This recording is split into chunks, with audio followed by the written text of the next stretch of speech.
Hi everyone.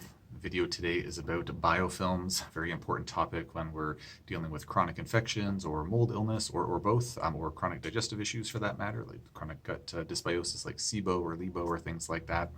Just before I get into the crux of the video, if you don't mind taking a quick second just to like or share or subscribe or comment on the video, just a quick comment, just taking a second to do that. If you don't mind, really appreciate it. So thanks in advance for doing that. So the question was posted on one of my other videos called "Why Do Some Biofilm Disruptors Not Work?"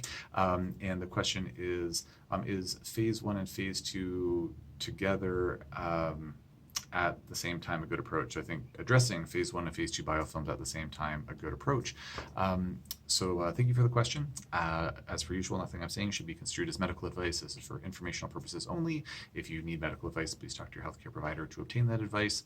So the approach that I typically take is with my patients is to just work with a phase 2 biofilm disruptor, just kind of get right in there and just start at a really low dose and gradually increase that dose.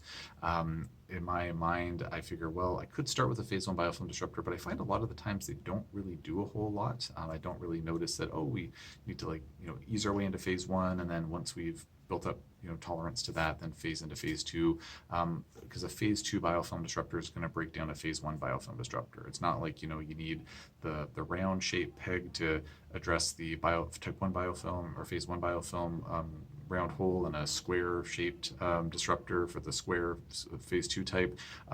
Phase 2 is basically a more evolved or more basically nastier form of an overdeveloped phase 1, shall we say.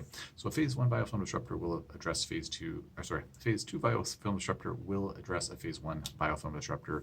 So I just start low, build up gradually, and that usually goes very smoothly. Now, I have had a handful of cases over the years where they just cannot seem to tolerate a phase 2 biofilm disruptor, and so I have, in some cases, defaulted to a phase 1 biofilm disruptor, and I've generally found that that's been better tolerated than the phase 2, but again, I haven't really seen them do a whole lot clinically.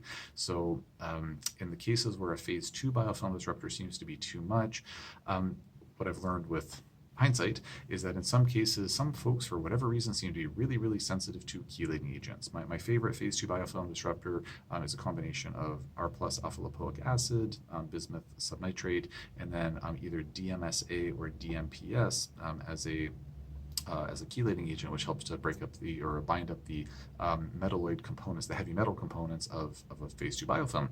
And so some patients, though, are just, for one reason or another, very, very sensitive to DMSA and or DMPS. And so in those cases, what I've done with some of those patients is ask the compounding pharmacy to put together a formula that just doesn't have the DMSA or DMPS, and that has sometimes gone very smoothly. Or I'll switch over to something like silver, because silver is also a phase 2 biofilm disruptor, and oftentimes that will go just fine. And in hindsight, I was thinking, oh, they're herxing or they're flaring from breaking into these biofilms too aggressively, but it turns out it was actually just they weren't tolerating the heavy metal, the chelating agent, the DMSA or the DMPS. So nowadays, if I recommend a phase 2 biofilm disruptor, which again goes smoothly, I'd say probably good 90% of the time, then that's still my go-to. However, if we're running into problems, then before I start thinking, oh, let's really backpedal on this phase 2 biofilm disruptor, let's think about a phase 1, I would think about switching up to a different phase 2 disruptor and try that first. So I hope that information is useful. If anybody has any questions about this topic or anything else, just post in the comment section below, and I will do my best to answer as soon as I can.